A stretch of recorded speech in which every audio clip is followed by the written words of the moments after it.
عليكم ورحمة الله وبركاته. الحمد لله الذي ألف بين القلوب المؤمنين ورغبهم في الاجتماع والائتلاف وحذرهم في التفرق والاختلاف. وأشهد أن لا إله إلا الله خلق فقدر وشرع وكان بالمؤمنين رحيما.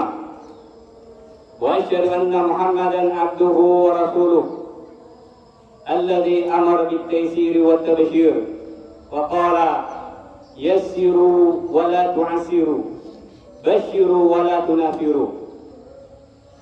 اللهم صل وسلم وبارك عليه وعلى آله الطاهرين الطيبين وأصحاب الذي وصفهم الله بأنهم أشداء على الكفار رحماء بينهم ومن تبعهم بإحسان إلى لقاء ربه. أما بعد، قال الله تعالى في القرآن الكريم: يا أيها الذين آمنوا اتقوا الله حق تقاته ولا تموتن إلا وأنتم مسلمون. وقال: يا أيها الناس اتقوا ربكم الذي خلقكم من نفس واحدة وخلق منها زوجها وبث منهما رجالا كثيرا ونساء واتقوا الله الذي تساءلون به والأرحام إن الله كان عليكم رقيبا. وقال: يا أيها الذين آمنوا اتقوا الله وقولوا قولا سديدا يصلح لكم أعمالكم ويغفر لكم ذنوبكم ومن يطع الله ورسوله فقد فاز فوزا عظيما. أما بعد، فإن أحسن الكلام كلام الله وخير الهدى هدي محمد صلى الله عليه وسلم وشر الأمور محدثاتها وكل محدثة بدعة وكل بدعة ضلالة وكل ضلالة في النار. الله أكبر الله أكبر الله أكبر ولله الhamd. Alhamdulillah, pada pagi hari ini kembali kita bersyukur kepada Allah Azza wa Jalla atas limpahan rahmatnya yang diberikan kepada kita sehingga sebulan penuh kita sudah melaksanakan perintah Allah Azza wa Jalla, yaitu berpuasa di bulan Ramadan. Alhamdulillah, pagi hari ini Allah pertemukan kita, mengumpulkan kita dalam lapangan dalam rangka untuk mengagungkan Allah Jalla wa Ala. Kemudian selawat serta salam tidak lupa kita selalu kita curahkan kepada Nabi kita sallallahu alaihi wasallam.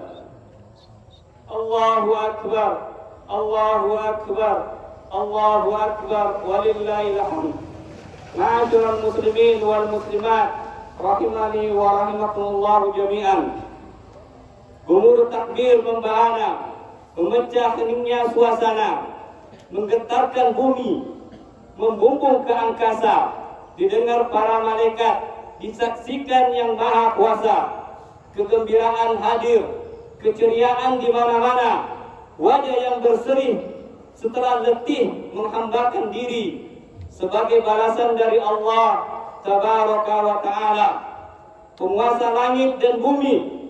Harapan yang tiada putus dan henti kepada Allah Jalla wa Ala. Jadikan keceriaan ini kami nikmati ketika nanti bertemu denganmu kelak. Surgamu adalah harapan, ampunanmu yang selalu kami idamkan. Jauhkan kami dari neraka jahanam, penghancur segala kenikmatan dan harapan. Allahu Akbar Allahu Akbar Allahu Akbar walillahil hamd. Maha suci kepada Allah Tabaraka wa Ta'ala, maha mulia Allah Subhanahu wa Ta'ala yang telah mempertemukan kita dengan Idul Fitri. Ramadan telah pergi dengan segala amal soleh yang kita lakukan di dalamnya, kita akan sangat merindukan sok-sok salat tarawih.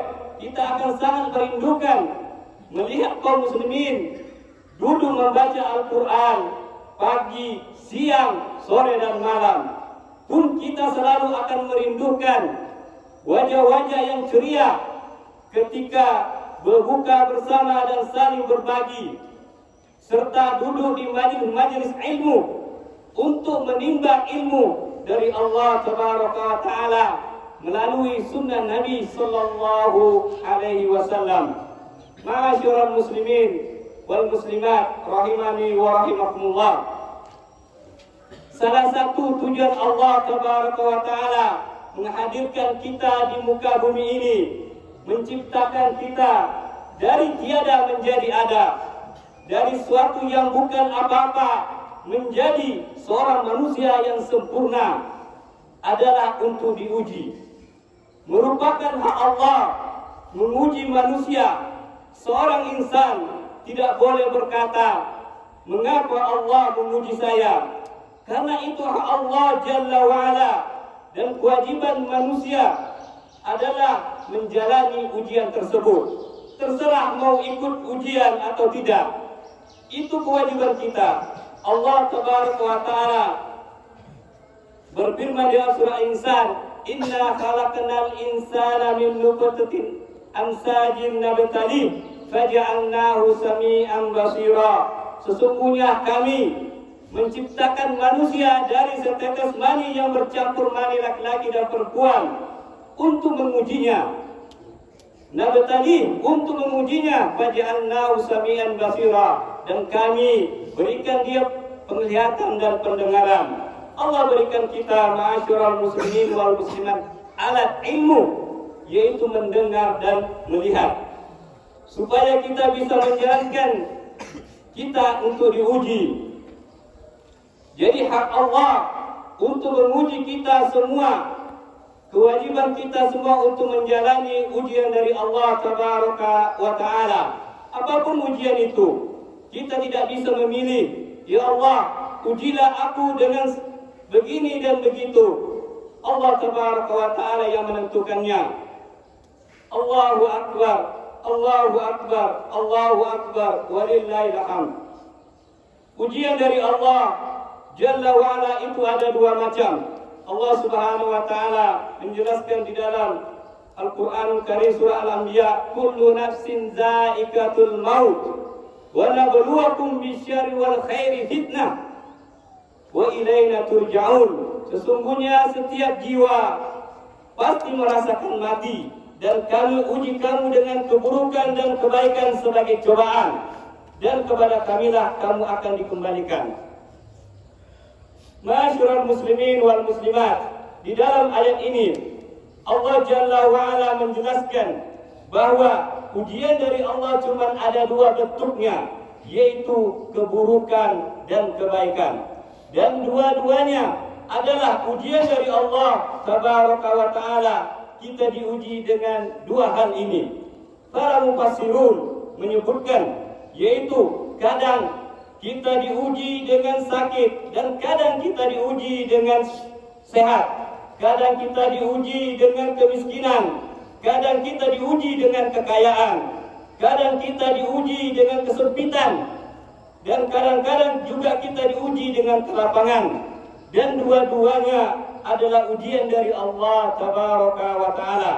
Mungkin banyak orang mengira bahwa ujian Allah itu adalah ketika dia diberi kesempitan, kesulitan, sakit, miskin, barulah meluncur dari lisan seorang insan, aku sedang diuji oleh Allah Tabaraka wa Ta'ala. Misalnya ada orang yang jatuh sakit, saudaranya mungkin menanyakan kepadanya keadaannya, maka dia pun berkata, fulan, aku sedang diuji oleh Allah Tabaraka wa Ta'ala. Namun adakah ketika Allah angkat penyakit itu dan Allah beri dia sehat, ketika dia ditanya oleh saudaranya tentang keadaannya, adakah dia mengatakan, Fulan, aku sedang diuji oleh Allah Tabaraka wa Ta'ala dengan kesehatan. Ma'asyiral muslimin wal muslimat, orang tidak mengira itu adalah sebuah ujian. Padahal sakit maupun sehat, kita dua-duanya adalah ujian dari Allah Tabaraka wa Ta'ala. Bahkan banyak manusia yang gagal justru ketika diuji dengan kebaikan. Maka tingkatannya Allah sebutkan di dalam Al-Quranul Karim, bisyarri wal khair. Pertama Allah sebutkan keburukan, kemudian disusul dengan kebaikan. Hal ini kenapa? Persentase kegagalan diuji dengan kebaikan itu lebih banyak dan lebih besar. Maka Nabi kita sallallahu alaihi wasallam di dalam sebuah hadis, Rasulullah sallallahu alaihi wasallam bersabda, nikmatani maghbubun fiha katsirun minan nas, as-sihhatu wal faragh. Ada dua nikmat yang banyak dilalaikan oleh manusia, yaitu nikmat kesehatan dan nikmat luang waktu. Maka kita kadang-kadang suka kufur. Itulah sifat manusia. Allah Tabaraka wa Ta'ala mengungkap hakikat manusia supaya kita tahu siapa manusia itu. Di dalam surah Al-Adiyat, Allah Jalla wa Ala berfirman, innal insana li rabbihi lakanud. Sungguh manusia itu sangat kufur kepada Rabb-Nya. Kita wajib mengatakan, itulah saya.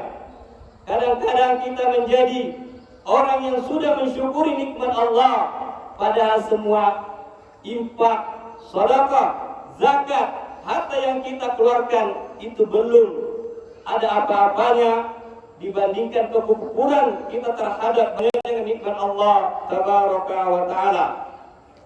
Maka ujian dengan kebaikan itu adalah lebih berat daripada ujian dengan keburukan. Ma'asyiral muslimin wal muslimat yang dimuliakan oleh Allah Azza wa Jalla, ketika manusia diuji dengan sakit, dia kembali kepada Rabb-Nya, dia berdoa, merintih, bertadarruh, minta kesehatan dan kesembuhan kepada Allah Jalla wa'ala. Namun ketika dia diberi kesehatan, dia lalai, lengah dan tidak menjalankan kewajiban sebagaimana mestinya. Padahal dia diberi sehat, bahkan ada orang yang diberi sehat untuk bermaksiat kepada Allah Tabaraka wa Ta'ala. Allah berfirman di dalam surah Al-Adiyat, wa innahu ala dzalika lasyahid. Sungguh manusia itu tahu akan kekufuran dirinya sendiri. Kadang-kadang kita sadar kalau kita kufur nikmat, tapi kita seolah-olah sudah banyak bersyukur kepada Allah Tabaraka wa Ta'ala. Allah katakan di dalam Al-Quranul Karim, surah Al-Mulk, qalilan ma tashkurun. Sedikit kamu bersyukur kepada Allah Tabaraka wa Ta'ala. Artinya kita banyak kufurnya. Dari situ kita memahami mengapa Nabi kita sallallahu alaihi wasallam itu setiap hari beristighfar tidak kurang dari 100 kali. Kadang-kadang kita beristighfar itu dia tahu kesalahan apa yang kita lakukan. Karena mungkin kita tidak merasa berdosa, tapi kalau kita lihat ayat tadi bahwa kita banyak mengkufuri nikmat Allah Jalla wa'ala, maka kita bisa menghayati setiap istighfar yang kita ucapkan bahwa kita ini sungguh sangat kufur terhadap nikmat Allah Tabaraka wa Ta'ala. Kita banyak gagal ketika diuji dengan kebaikan. Maka Nabi khawatir terhadap umatnya ini ketika diuji dengan dunia, dengan kekayaan, bukan ketika umatnya ini diuji dengan kemiskinan. Hal ini kenapa persentase gagalnya besar ketika manusia diuji dengan kekayaan dibandingkan ketika diuji dengan kemiskinan. Nabi kita sallallahu alaihi wasallam bersabda di dalam sebuah hadis, "Ma faqrul aksya alaikum walakinni akhsha alaikum an tubsatad dunya. Bukan kefakiran yang aku khawatirkan atas kamu, tapi aku khawatirkan kamu diuji dengan dunia itu dan kamu gagal untuk menghadapinya. Begitulah kita hidup di dunia ini untuk diuji. Maka jangan berharap kita hidup di dunia ini tanpa menjalani ujian dari Allah Jalla wa'ala. Apapun itu bentuk ujiannya, Allah Tabaraka wa Ta'ala menjelaskan di dalam surah Al-Baqarah, وَلَا نَبْلُوَكُمْ بِشَيْءٍ مِنَ الْخَوْفِ وَالْجُوعِ وَنَقْصٍ مِنَ الْأَمْوَالِ وَالْأَنْفُسِ وَالثَّمَرَاتِ وَبَشِّرِ الصَّابِرِينَ. Dan sungguh akan kami berikan cobaan kepadamu dengan sedikit ketakutan, kelaparan, kekurangan harta, jiwa dan buah-buahan, dan berikanlah berita gembira kepada orang-orang yang bersabar. Ujian keburukan itu Allah berikan sedikit sekali, sehatnya Allah berikan banyak. Sedikit dari kekurangan harta, jiwa dan buah-buahan. Kekurangan bukanlah Allah cabut sama sekali. Itulah ujian keburukan. Allah tidak memberikan semuanya 100% ujian keburukan itu. Rasa sakit dan kurang itu sedikit. Adapun ujian nikmat dari Allah Jalla wa'ala, maka Allah berikan nikmat yang sempurna kepada manusia. Itu yang kadang-kadang kita lupa dan mengkufuri nikmat Allah Tabaraka wa Ta'ala. Allahu Akbar, Allahu Akbar, Allahu Akbar, walillahil hamd. Ujian ini sudah Allah berikan kepada umat-umat terdahulu. Ujian merupakan barometer iman seseorang. Allah tidak akan membiarkan kita mengklaim beriman sementara kita belum diuji. Dan ini Allah Tabaraka wa Ta'ala jelaskan di dalam surah Al-Ankabut. Ahasiban nasu ayyutraku ayyakulu wa hum la amanna wa hum la yuftanun. Apakah manusia menduga bahwa mereka dibiarkan mengatakan kami beriman, sementara mereka belum diuji. Ujian itu adalah salah satu hikmahnya adalah untuk menentukan derajat iman seseorang di level berapa iman kita. Dan Allah memuliakan manusia dengan ujian sesuai dengan kadar imannya. Maka Allah Tabaraka wa Ta'ala uji kita dengan kadar iman kita. Di dalam hadis Nabi kita sallallahu alaihi wasallam bersabda, "Asyaddun nasi bala'an al-anbiya, tsummal amsalu fal amsalu."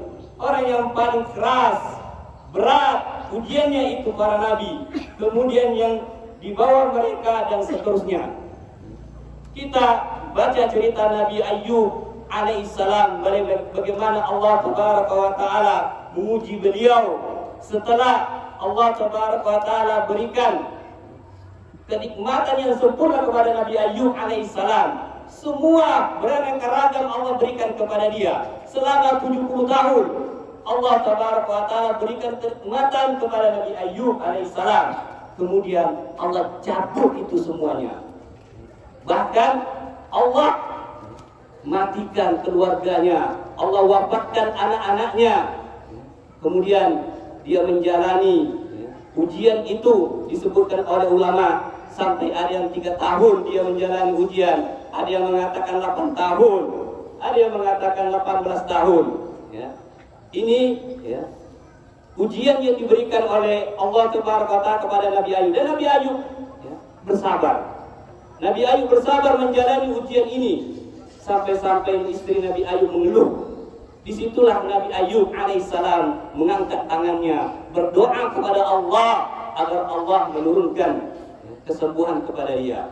Namun inilah ya, ma'asyiral muslimin wal muslimat, para nabi yang duluan yang diberi ujian oleh Allah Taala, bahkan ujian yang paling berat mereka dijalani. Begitu juga dialami oleh Nabi Yakub alaihissalam. Setelah Nabi Yakub mengetahui bahwasanya anaknya Nabi Yusuf alaihissalam akan diangkat menjadi nabi. Mulailah ujian itu datang kepada dia. Nabi Yusuf alaihissalam dibawa oleh saudara-saudaranya ke padang pasir, kemudian dicampakkan ke dalam sumur bertahun-tahun, ma'asyiral muslimin wal muslimat, sampai-sampai Nabi Yakub alaihissalam itu mengalami buta karena setiap hari menangis memikirkan anaknya kemana sekarang. Inilah ujian, ma'asyiral muslimin wal muslimat. Kita tahu para nabi adalah hamba-hamba Allah yang dicintai oleh Allah tabaraka wa taala, hamba-hamba yang dekat dengan Allah tabaraka wa taala, tetapi mereka menjalani ujian. Artinya semakin tinggi iman kita, semakin berat ujian seorang. Maka seorang mukmin ketika diuji oleh Allah tabaraka wa taala, jangan dorkol, jangan marah, menggugat kepada Allah tabaraka wa taala. Allah berfirman dalam surah Al-Ankabut, "Wa laqad fatanna alladziina min qablihim falya'lamanna Allahu alladziina sadaqu wal ya'lamanna al-kadzibin." Sungguh kami telah menguji orang-orang sebelum mereka hingga Allah tahu dengan ujian itu, dan Allah Maha tahu sebelum diuji. Tapi di situ sebagai hujjah bagi manusia, sehingga tidak bisa membantah, mengingkari antara orang-orang yang jujur imannya dan orang-orang yang dusta imannya. Ma'asyiral muslimin wal muslimat yang dimuliakan oleh Allah tabaraka wa taala, hikmah di balik ujian. Sebagai seorang mukmin, kita harus berbaik sangka ketika diuji oleh Allah tabaraka wa taala. Ada beberapa hikmah di balik ujian. Yang pertama, jelas itu menggugurkan dosa-dosa kita. Kita banyak berdosa, maka Allah uji kita dengan sedikit ketakutan, rasa lapar, dikurangi sedikit nikmat. Ini untuk menggugurkan dosa-dosa kita, sebagaimana disebutkan di dalam hadis, sampai duri yang menusuk seorang muslim itu akan mengangkat dosa-dosanya. Kedua, agar Allah tabaraka wa taala mengangkat derajat kita. Dengan ujian itu, kita tidak akan naik kelas kalau tidak menjalani ujian. Begitu yang kita jalani di sekolah. Kalau kita tidak mau ikut ujian, artinya kita tidak mau naik kelas. Ketika kita diuji oleh Allah, jangan berburuk sangka Allah ingin mengangkatkan derajat kita. Maka kita bisa menjalani ujian Allah itu dengan senyum, dengan penuh husnuzan, dan kita yakin Allah satu-satunya Jalla wa'ala sebagai penolong kita. Ketiga, bisa jadi ujian itu merupakan jalan menuju surga dan keselamatan dari neraka Allah Jalla wa'ala, sebagaimana Allah tabaraka wa ta'ala sebutkan dalam surah Al-Baqarah, "Am hasibatum an tadkhulul jannata wa lamma ya'tikum mathalul ladzina khalau min qablikum." Apakah kamu mengira masuk surga sementara belum lagi datang kepadamu ujian seperti yang telah datang kepada orang-orang yang sebelum kamu? Umat-umat sebelum kita diuji, apakah kita tidak menjalani ujian? Tentu itu tidak mungkin. Allah tabaraka wa taala berfirman, "Massahumul ba'sa'u wad-dharra'u wa zulzilu hatta yaqula ar-rasul walladzina amanu mata nasrullah ala inna nasrullahi qarib." Mereka ditimpa dengan berbagai kesempitan dan kesengsaraan, dan digoncang dengan goncang-goncang yang sekeras-kerasnya, hingga para nabi dan rasul serta orang-orang yang beriman bersama mereka berkata, kapan turunnya pertolongan Allah? Ini adalah kondisi yang sudah klimaks, sehingga seseorang itu berkata ketika diuji oleh Allah tabaraka wa ta'ala, kapan turunnya pertolongan Allah? Mungkin kita belum diuji dengan ujian yang berat hingga kita berkata, kapan turunnya pertolongan Allah? Dan Allah mengatakan, "Ala inna nasrullahi qarib." Ketahuilah bahwasanya pertolongan Allah itu sangat dekat. Satu saja kata kuncinya, kalau kita ingin merasakan nikmatnya pertolongan Allah Jalla wa'ala, siap-siaplah diuji. Kita harus siap menjalani ujian. kita akan merasakan nikmatnya pertolongan Allah kalau kita enggan diuji dan marah ketika menguji kita. Demikianlah khutbah ini, semoga bermanfaat bagi kita semua dan kita bisa lebih siap untuk menjalani ujian dari Allah Tabaraka wa Ta'ala, apapun itu ujian. Dan sadarlah bahwa kita hidup di dunia ini tidak lepas dari ujian, baik itu ujian kebaikan maupun ujian keburukan. Allahumma sholli ala Muhammad wa ala ali Muhammad kama shallaita ala Ibrahim wa ala ali Ibrahim innaka Hamidul Majid. Allahumma a'izzal Islam wal muslimin wa dhilla syirka wal musyrikin. Rabbana asrif anna azab jahannam inna azab jahannam gharama innaha sa'at mustaqarra.